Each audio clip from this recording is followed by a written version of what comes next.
And he says, what would you say if I told you Taylor wanted you to be her manager? I said, I'd say no. He's like, what do you mean no? I said, I don't have any experience. Look, Scott, she goes, you don't like managers, but you love Ricky, and I'm going to be your biggest star one day. She said, wouldn't you want your biggest star with someone that you respect?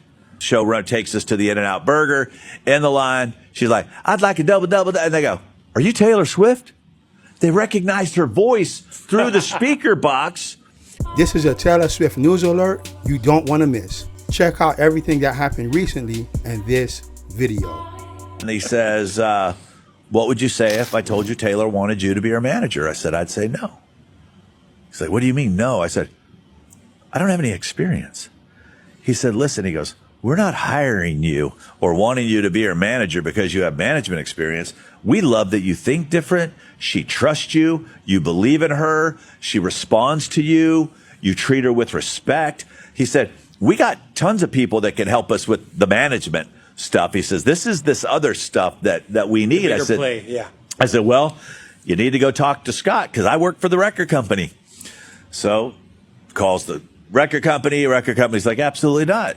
You know, he doesn't have any management experience. He's doing this. And, you know, we like what we saw, but this is a big risk. It was one of those things where Taylor was like, she's like, look, Scott, she goes, you don't like managers, but you love Ricky, and I'm going to be your biggest star one day. She said, wouldn't you want your biggest star with someone that you respect? And he gave us a chance. Personality. Wow. She knew right away she was going to be the biggest artist in the world. She said it. I'm going to be your biggest star one day. Wouldn't you want? So I ended up doing both roles for like 6 months.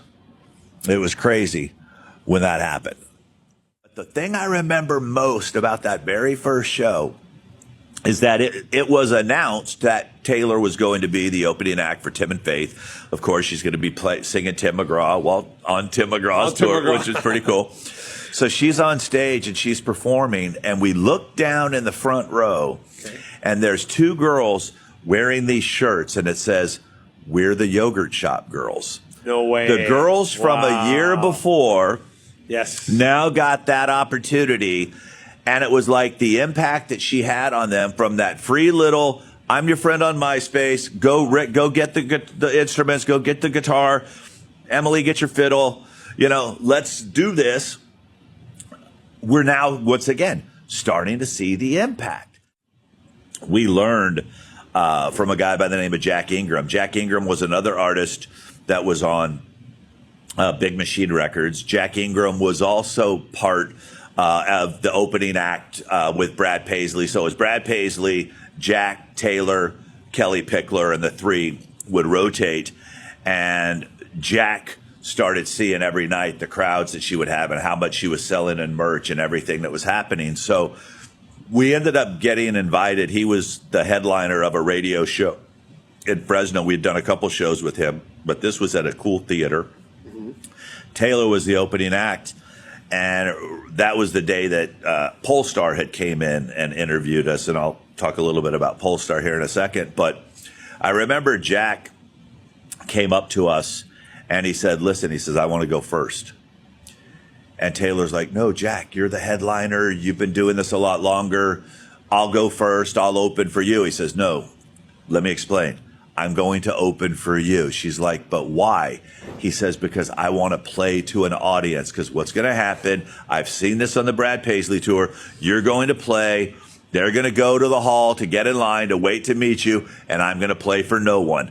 No. My ego's not that big to understand that if I want to play for a full house, I play before you. Or bigger. And as we go out on our first show in Bakersfield, we go back to Bakersfield. And that's where she had played the Crystal Palace. That's where now people were coming, and we had already played there with George Strait. So this was like our third time coming back to the market, and people knew who she was. But her and Kelly wanted to go out and watch the Brad Paisley show from the stands. Well, I can't take a 5'11" blonde and all the fans. So her and Kelly started dressing up in disguise every night. They'd put in funky teeth. They'd wear hats. They would do this stuff. So she wanted me to take her to the In-N-Out Burger. So in between, we'd get a runner. Showrunner takes us to the In-N-Out Burger. In the line, she's like, I'd like a double. And they go, are you Taylor Swift? They recognized her voice through the speaker box. And now I'm like, okay, this is going to be you're really fun. going to play the part. She's like, yeah, it is. And I'm here with Kelly Pickler from American Idol. And we pull around, and now people are like wanting to take pictures in the In-N-Out Burger line, and all that stuff's kind of happening as well. And we started having to disguise her. And I'm like, once again, this is a girl that hasn't even had a #1 song yet. The things that Taylor ended up doing, and a lot of the things that I suggested to her, I've suggested to a lot of other artists. She executed on it. And that's why a lot of people will say, oh my gosh, you did so much with her. I said, well, I've done a lot with a lot of people. She actually did the work. She executed. So I could have these crazy ideas, but she loved it. Her and I had a joke, weird wins. Okay. Because most people won't do weird because it makes them uncomfortable. We didn't care.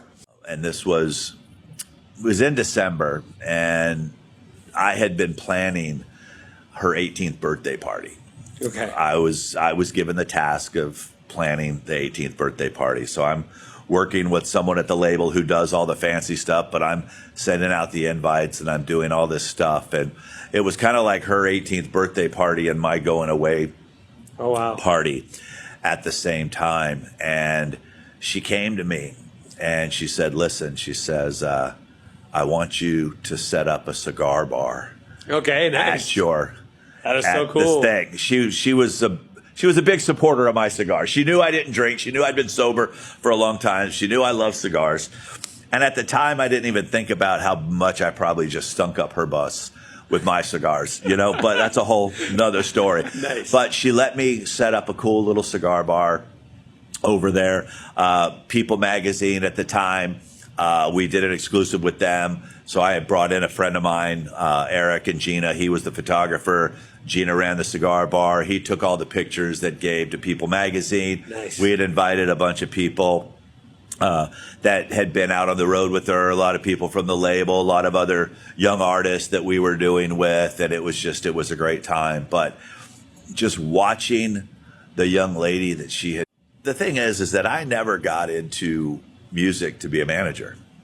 I got into music because I loved music. You love music. I always wanted to be on the radio. I got to live that dream. This management thing happened by mistake. And what a great mistake it was, where my first client would ultimately become the biggest star in the world, doing what she's doing right now. But I had to make a decision for me. And I called Taylor and I said, listen, let's go to lunch. We need to have a conversation. And I explained to her, we cried, I cried. She understood it. She loved my kids. It's like we've got cool pictures. She would always send them toys and little notes. Thanks for letting me have your daddy this weekend. I mean, really cool stuff. Her and Andrea, I'd come home, there's big stuffed horses. Where the heck did this come from? And Jill's like, Andrea and Taylor sent it. There's some really cool things. But I told her, I said, listen, I'll forever be grateful. And I will always be your biggest fan. I said, but I don't know what's going on health-wise with me. I said, I come from divorced parents. If I stay at this pace that I'm going, it's like everything I make is going to go out in alimony and child support. I'll never know my kids. I said, so I think after the first of the year, that's going to be it for me. And she understood. And it was also at that time where it wasn't fun anymore because I loved the development. I loved the early stages. I loved her excitement. And now my day was becoming saying no on her behalf. Nope, sorry, she can't do that. Sorry, she can't be there. Sorry, she's already committed. The fun part was kind of going away. And it was frustrating. So it made it real easy to make that decision. What I didn't realize was how many people in Nashville were going to go, he walked away from that? He walked away from that money? Well, I made a decision on my family. I grew up poor. I never made decisions based on money before because we never had it. So that was something that was a lot of great lessons. I'm working for Sony, had a couple little artists that I was kind of helping develop and stuff like that. And I end up at an event and I see Taylor. and we catch eye contact from across the room. How nice. Yeah. And she runs straight across the room, makes a mad dash, and just gives me the biggest hug and asks how Jill, and asked how the kids are doing. And I knew how she was doing because, you know, she was starting to do it. Meteor But Rice. to see so that, you know, everybody was like, so did you guys leave on bad terms? I'm like, no, it was just an interesting situation. You know, people still to this day are like, do you still talk to her? I'm like, no, we went in kind of two different directions. It's like, you know, how many people stay in contact with the job that you quit? You know, it's like, but I know to this day, if I were to see her in a room, it would be the same. It's like nothing happened. That's Exactly. Great friends. I must admit, while looking for the latest update on Taylor, I stumbled upon this amazing content about her first manager, Rick Baker, that deserved to be shared because he had so much to say about her story and how things were while he was a part of it, which was all pretty mind-blowing and consistent with Taylor as an awesome person. And so I hope you enjoyed it. And if you missed Taylor at the Chief versus Detroit game this past Sunday, check out this next video.